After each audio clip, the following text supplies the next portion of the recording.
it felt very dehumanizing, the way in which it was done.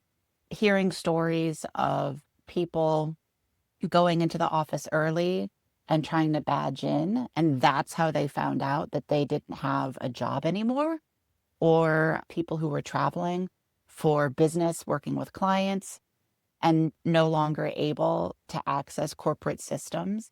It felt cruel. It felt dismissive.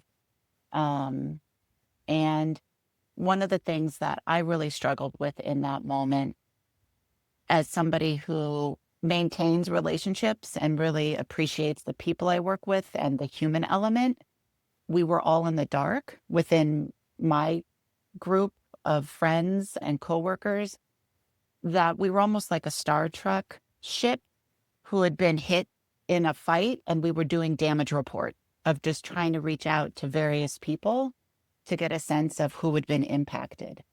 Yes, And because there were that no real official there comms. were no They official, didn't they didn't it was very and, word of mouth. and so you don't know, and you don't, you, you feel relief, perhaps, that your job is safe. You feel grateful maybe for having a job, but then also, um, betrayed. I think there, and I realize that some of the words I'm using describe things that aren't necessarily what you would associate with a global corporation.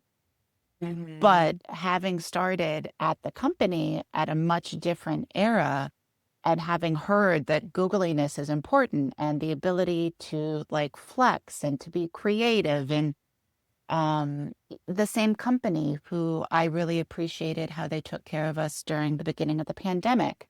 And we're working from home and we're continuing to pay our extended workforce, even though we aren't open and the cafes aren't serving. Like that was really important to me.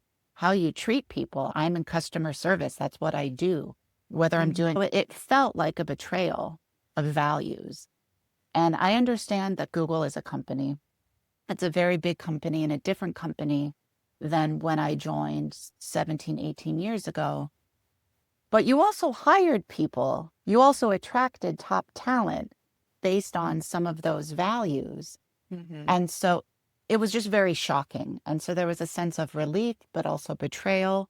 And the needing to go through this former team that I was on, report in, like, who's been hit, this former team, and trying to crowdsource that impact was very demoralizing.